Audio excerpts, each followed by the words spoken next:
Okay, good morning, everybody. Welcome to my kitchen. This is Cooking with Joel. Today is Wednesday, March 15th. You guys will have seen the donut recipe, and we're going to continue on with with working with yeast. However, today we're not doing another batch of donuts. What we're going to do is we're going to do Houska, and I'm going to let you guys see the ingredients for the Houska, and I'll go over this. This is a much longer bread, and that's, hopefully you guys can all read my grandmother's handwriting. This is actually really old. So, the Houska is a traditional braided bread, Czechoslovakian. I think Polish has a version of it called something else, but it's a traditional Czechoslovakian bread. It uses raisins and almonds. And if you have a nut allergy, you can certainly leave the almonds out. If you don't like raisins, you can omit the raisins and put dried fruit in it. However, I grew up with the raisins and the almonds, and we're going to make it the traditional Czechoslovakian way. So I'm going to give you a list of the ingredients, and then I'm going to I'm going to stop the video, set up, and we're going to get started with this. So for this recipe, you're going to need 1/2 pound of butter, which is 2 sticks of butter softened, not melted, but softened. You're going to need 3/4 of a cup of white granulated sugar. You're going to need 3 egg yolks and 1 whole egg. So if you followed in the donut series where it took 2 egg yolks and 1 whole egg, this one is going to take 3 yolks and 1 egg. 1 tablespoon of salt. You're going to need lemons for this because you're going to need the lemon rind. You're going to need 1 ounce cake of yeast, which if you watched me with the donut recipe, I used 1/2 of a 2 ounce fresh yeast, so I cut it in half. So we're going to use the other half today for this recipe. You're going to need to start with 8 cups of flour. This sometimes can go up to 13 cups of flour depending on your flour, and we're talking all-purpose white flour.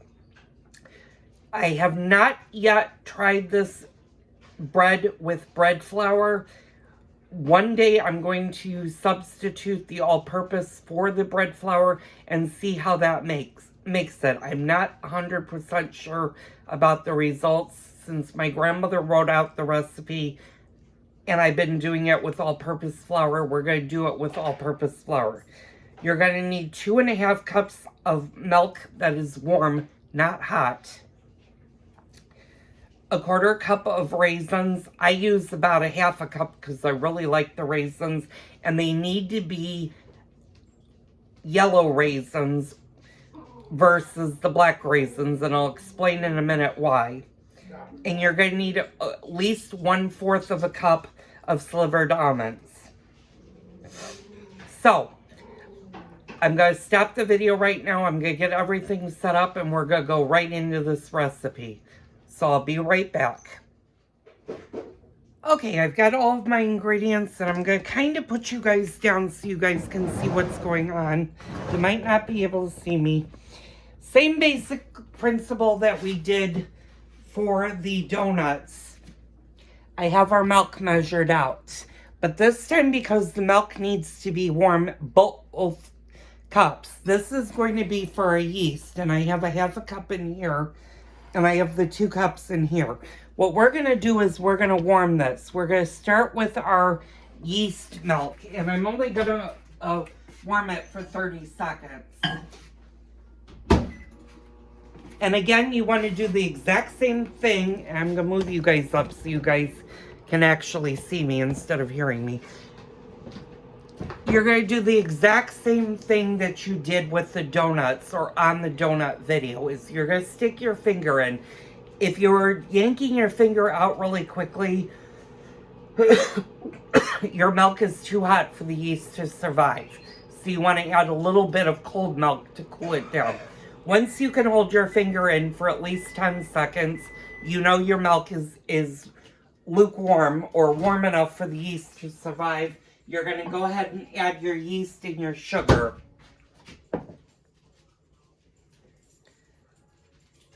And this is a little bit warm. The 30 seconds is just a little bit warm, but I'm able to hold my finger in there for a while, so I know that it's warm enough. Now with your 2 cups, start at 45 seconds. And since the Houska needs to be baked, what you're going to do is you're going to put your oven on 350 degrees and move your rack in your oven. And I'm going to show you to the low, not the lowest. I have 2 racks. I have a rack here and a rack here. Move it down 1 and then shut your oven door. Now, I know I was going to explain 2 of the ingredients, and I'm going to do that right now. I'm going to get our yeast activated, though, and going so that it has time to work. And you're going to have to be a little bit, actually, I'm going to leave you up here for a minute. You're going to have to be a little bit quick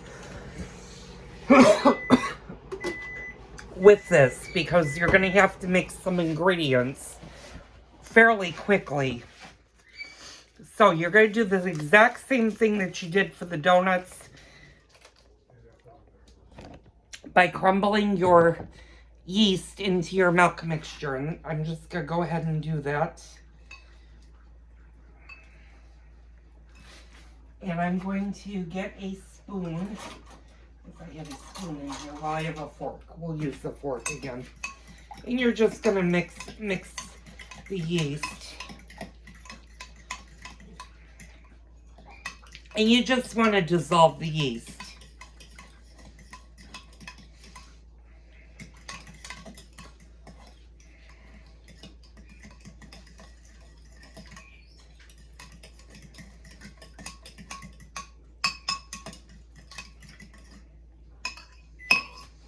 And again,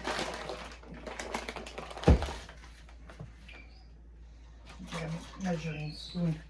I'm going to use about a little bit less than a tablespoon of sugar. And I'm just going to spread the sugar in the yeast. Oh, you could use the whole sugar. You know, when I said you could add salt to this, don't add salt to the yeast mixture, because salt can actually kill yeast. I'm going to move you guys up here for a second. So, I've got the yeast mixture already. I'm just going to set this over close to where the vent for the stove is, just to let it get going. Now, let's see how hot my milk got. That's still pretty cold. I'm going to put it in for another 30 seconds. And you want the 2 cups of milk to be lukewarm. Now, the reason you're going to use golden raisins versus the black raisins or the ordinary raisins is when you mix the black raisins in with this bread and bake it, what tends to happen to them is they burn. They get really hard and really dark, and they're not all that great in the Houska. So try to find the golden raisins versus the black raisins if you're doing a Houska. It makes the bread a lot more presentable. And slivered almonds can be difficult to find. Usually you'll find them in the baking aisle where you have all the nuts. And you're going to look for the slivered almonds. I need to stop you for a second, let my clock play, and I'll be right back. And actually, I'm right back right now. So, again, you're going to look for the slivered almonds. You don't want the almond chunks. You want slivered almonds. And there is a difference. They're usually, like I said, you can find these in the baking aisle. They're a little bit pricey. They're about $4.99 for a bag this size. The bigger the bag, the more expensive the almonds are. But you can use them for other things. And like I said, if you have a nut allergy, you can always leave the almonds out, but I find the almonds really, really work with this recipe.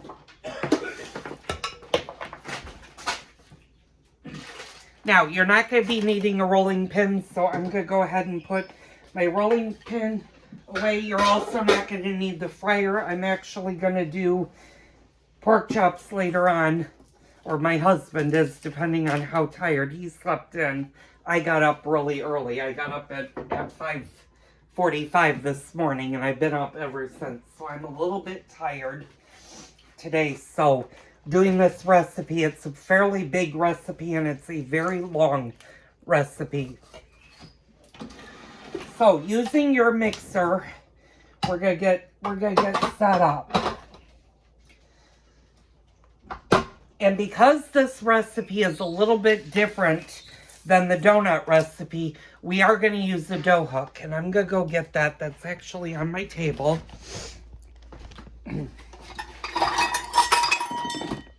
And I've got my dough hook. You may want to start with the paddle. So you're going to use two things. So let me grab my paddle. And I've got my paddle. We're going to start with the paddle, because we need to cream a few things. And I also need to be careful because this bowl on my mixer has a chip in it that can cut my hand really bad. So the first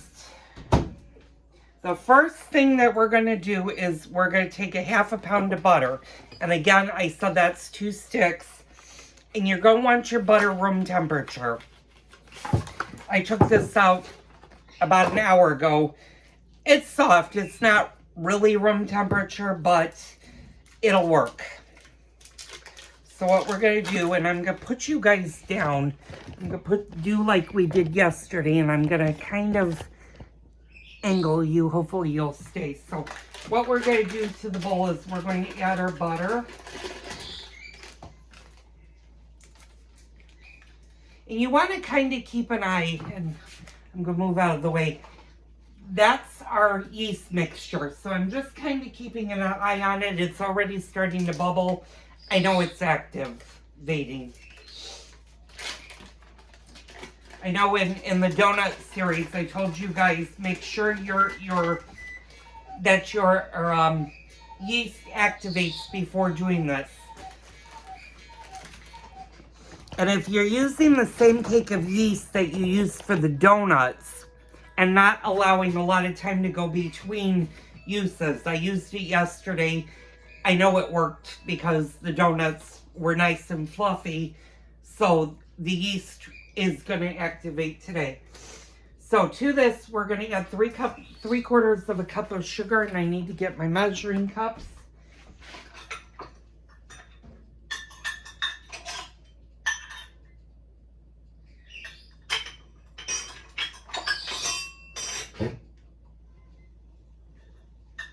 Few ice. Oop, and that's 1/3. And I need a 1/4 cup. I'll be right back. Should be a 1/4. Yeah. Okay, I've got my 1/4 cups. Got my measuring cups. Now I need to get a knife, which I don't have, so I've got to be right back. I'm just grabbing a knife.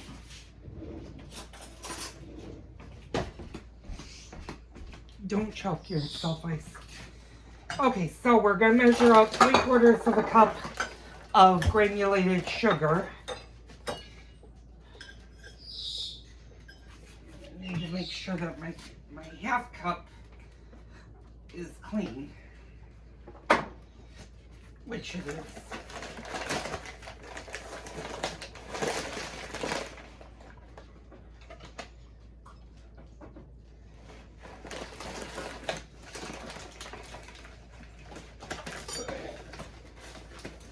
And again, you want to measure out your sugar evenly. So that's the 1/2. And here comes the 1/4.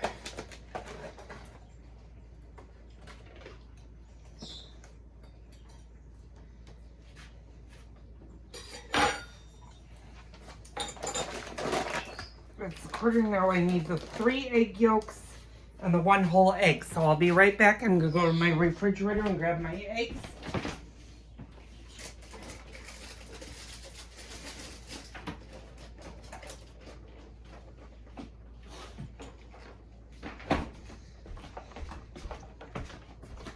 And I'm glad I did this. I have just enough eggs in this package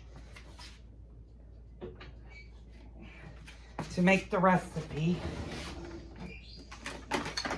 And I've got my little egg separator. I told you guys I would show you another way of getting an egg yolk out. I'm going to do that at another time. Okay, so it's 3 egg yolks and 1 whole egg. So what we're going to do is we're going to go ahead and break the whole egg and put that in the mixture right now. I'm going to put that in there. And now what we're going to do is we're going to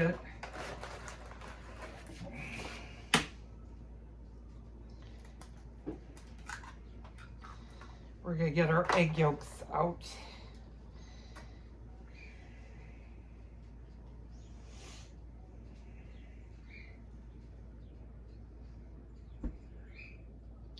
And sometimes it can be a little bit tricky getting an egg yolk.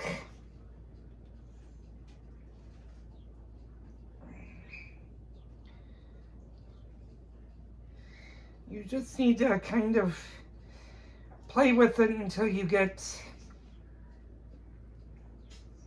all of the whites without breaking the yolk.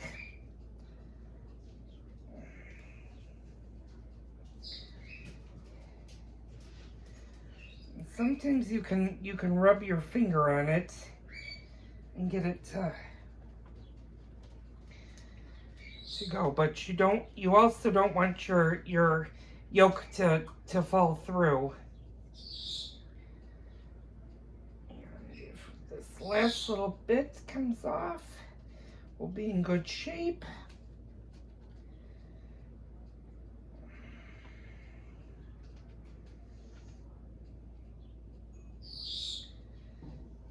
And sometimes you'll get a really tough egg yolk that just does not want to let go of its white. And this is the white right here. You just want to kind of help it along if you can help it. And that's what I'm going to do. I'm going to dump my egg yolk, and I'm just going to, and that's one way of doing your egg yolk, is you can actually do it by hand. Sometimes you get a stubborn egg that just does not want to let go of its egg white.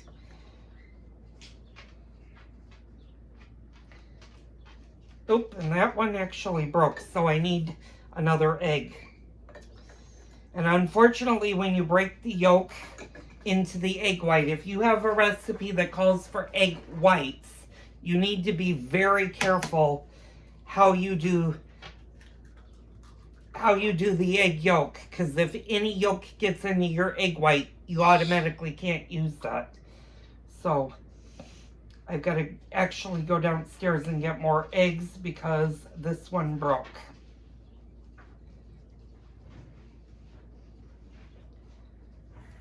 That's 2. I'm going to have my husband bring up more eggs. So I'm going to stop the video for a second. I'll pick you right back up and we'll finish this part of the recipe.